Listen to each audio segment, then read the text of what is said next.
Good day, viewers. In this video, I want to talk about how the France is pressing hard on Tinubu to carry out the projected military action against Niger, and how the United Kingdom is also influencing Tinubu to go ahead with the ECOWAS military action. Now, before I go ahead with this video, I just want to use this opportunity to thank everyone in different spheres of influence who have raised their voice for Niger people, because I think the ECOWAS have received a lot of criticism, especially from the media. It shows that people don't support military action in Niger. What people supported is that they should dialogue, they should continue to carry out dialogue, to initiate, diplomacy to bring peace to the region. Almost 80% of Africans are against carrying out a military intervention on Niger. But there is a problem, and the problem is the background of ECOWAS. The ECOWAS is seriously confused now, and there is a pressure on ECOWAS from France and United Kingdom. United States of America has interest, but they are not pressuring ECOWAS like France and United Kingdom. And why is it that France is putting so much pressure on ECOWAS and President Bola Ahmed Tinubu? The reason why is this: France don't have the right and the authority to intervene or to just invade Niger or to start military action or activities in Niger. They don't have that right. So the only people that have the right to do that, if they want to do it, is ECOWAS. So this is the reason why the France government is putting pressure on Bola Ahmed Tinubu. I read a French newspaper, and what the title says is that Tinubu's credibility depends on how he handled Niger. And the part of the newspaper reads that if Tinubu did not carry out the military action that ECOWAS proposed, that they will not take Tinubu words again. So you could see that these people are trying to put pressure on Tinubu because of their interest, so that the ECOWAS will just be disunited so that they can come in. I know this is their strategy, to bring people into disunity so that they can come in. However, France has a special interest because you all know the activities of France in all these Francophone countries, especially in Niger, what they are benefiting, the gold and the uranium they have been mining from Niger. So are they going to just lose everything like that? Absolutely no. Before I go ahead again, listen to this newspaper, what it reads, why we deliberate this matter.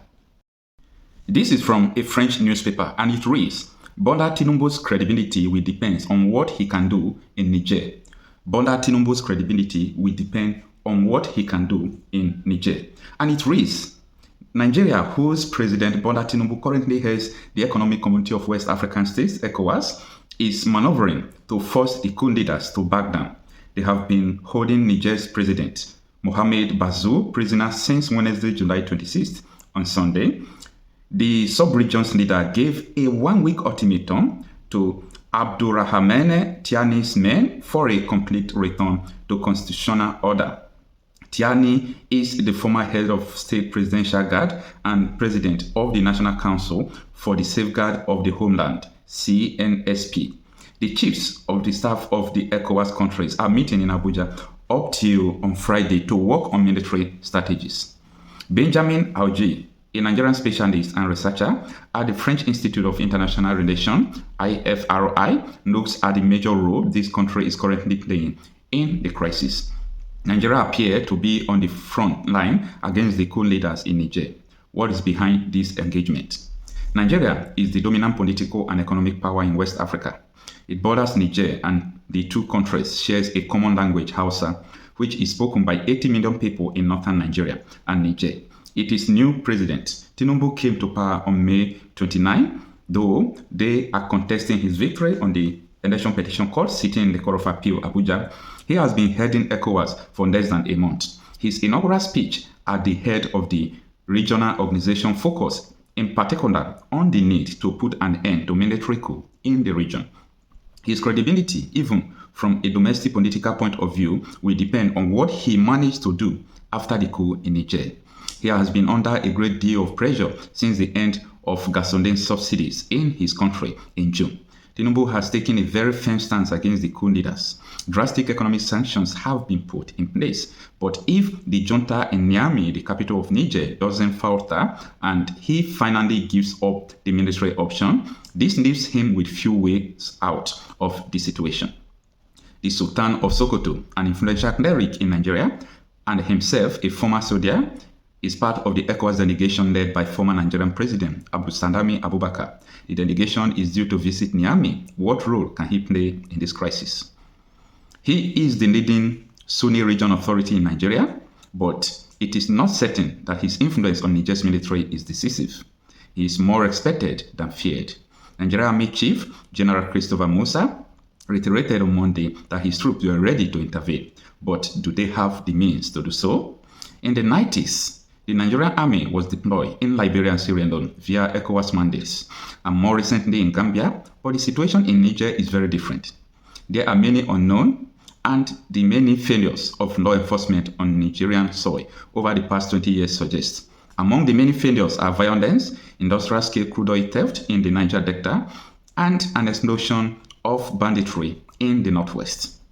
Furthermore, the team in charge in Abuja has only just been appointed and the government has not yet been formed.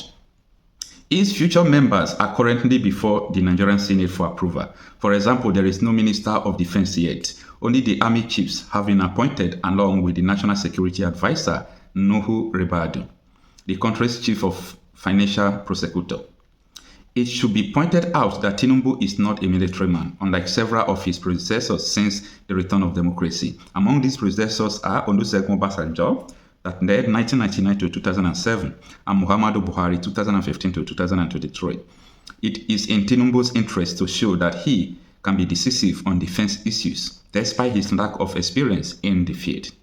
If ECOWAS and Nigeria decide to use force when the ultimatum expired, as it has been expired since yesterday, would Nigeria men be ready to fight Niger's army, which also has many Hausa in its ranks? It is not an easy question to answer, however, but it raises another one. Will the Nigerian armed forces be fully united to fight the Nigerian armed forces?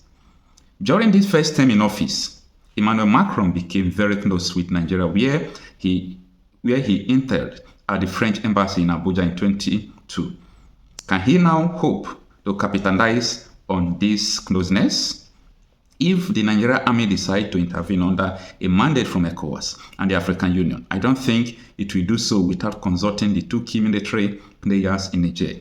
The United States and France. Paris is well aware that it cannot be directly involved in resolving this crisis. France is therefore counting heavily on Nigeria. France's partnership has never been as strong as it has been since Emmanuel Macron's election. Glad you are still watching this video. So you have seen that these people are behind all this ECOWAS roaring that we are going to carry out military intervention, we are going to do this, we are going to do that. Yes, we know that carrying out a coup in a country is against the constitution of the country.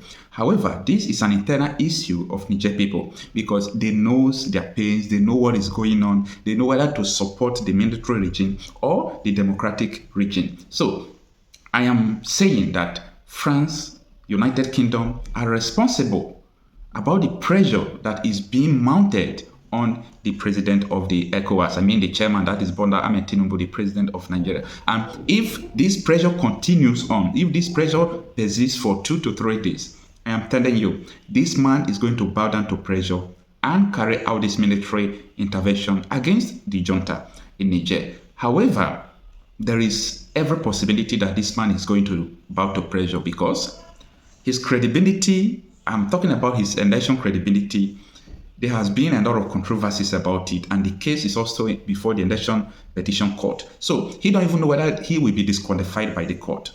And he's trying to get international recognition, he's trying to get international backup. You know, people have to recognize him, people have to say he tried, so that he will see how to maneuver things, you understand? So this could be the reason why this man could bow to pressure and do this. But for the now, let's watch how things is going to be.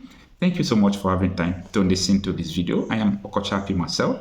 Kindly subscribe to this channel, share my videos, and above all, always come by for daily updates. See you on my next video. Thank you.